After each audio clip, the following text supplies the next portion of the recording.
Hello and welcome back to my channel. So ఈరోజు Kerala bus incident ఏం జరిగింది స్పష్టంగా సింపుల్గా ఎక్స్ప్లెయిన్ చేస్తాను చూడండి. సి కేరళలో ఒక ప్రైవేట్ బస్ ప్రయాణంలో జరిగిన చిన్న ఘటన పెద్ద వివాదంగా మారింది. బస్సులో ప్రయాణిస్తున్న ఒక మహిళ తన పక్కన ఉన్న ఒక వ్యక్తి అనుచితంగా టచ్ చేశాడని ఆరోపించింది. అదే సమయంలో ఆమె మొబైల్లో చిన్న వీడియో రికార్డ్ చేసింది. ఆ వీడియోని తర్వాత సోషల్ మీడియాలో పోస్ట్ చేసింది. వీడియో చాలా వేగంగా వైరల్ అయ్యింది. లక్షల మంది చూశారు. వేల కామెంట్లు వచ్చాయి. వీడియో వైరల్ అయిన తర్వాత ఆ వ్యక్తి చాలామంది తప్పు చేసిన వాడిగా చూడడం మొదలుపెట్టారు. సోషల్ మీడియాలో ట్రోలింగ్, విమర్శలు, నిందలు పెరిగిపోయాయి. అతని పేరు, వ్యక్తిగత జీవితం పబ్లిక్ అయిపోయింది. కోర్టు లేదా పోలీస్ దర్యాప్తు పూర్తయ్యే లోపే సోషల్ మీడియాలోనే తీర్పు చెప్పిన పరిస్థితి ఏర్పడింది. సో దీని పరిణామం చాలా వరకు దారితీసింది. వీడియో వైరల్ అవ్వడం వల్ల ఏర్పడిన మానసిక ఒత్తిడి కారణంగా ఆ వ్యక్తి తీవ్రంగా డిస్టర్బ్ అయ్యాడని చెప్తున్నారు. ఈ ఘటన చివరికి ఒక విషాదమైన ముగింపుకు దారితీసింది. దీంతో దేశవ్యాప్తంగా పెద్ద చర్చ మొదలైంది.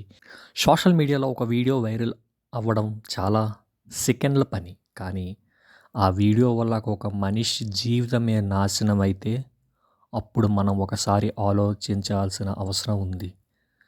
సో నిజం బయటికి రాకముందే మనమే జడ్జ్లా వ్యవహరించాలా? ఒక వ్యక్తి తప్పు చేశాడని అనిపిస్తే దానికి సరైన మార్గం న్యాయస్థానం. కానీ వీడియోని కట్ చేసి సందర్భం లేకుండా పెట్టి ఒక మనిషి సమాజం ముందు దోషిగా చూపించడం ఎంతవరకు సరి? సో మనం న్యాయస్థానంలో ఒక ప్రాథమిక సూత్రం ఉంది. తప్పు నిరూపితమయ్యే వరకు ప్రతి వ్యక్తి నిర్దోషే. కానీ సోషల్ మీడియాలో మాత్రం వైరల్ అయితేనే నిజం అనే పరిస్థితి ఏర్పడింది. సోషల్ మీడియా శక్తి బాధ్యతతో వాడాలా? ఈరోజు ప్రతి ఒక్కరి చేతిలో మొబైల్ ఉంది.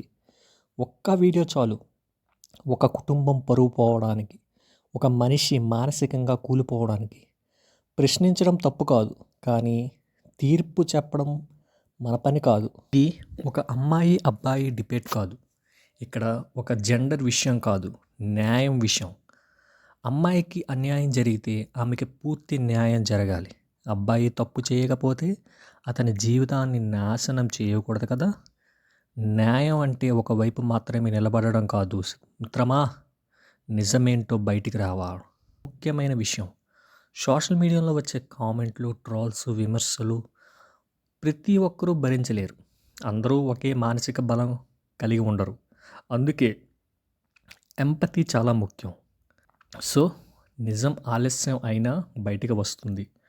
కోర్టులో ద్వారానే న్యాయం జరగాలి, కామెంట్ సెక్షన్లో కాదు. మీ అభిప్రాయం ఏంటి కింద కామెంట్లో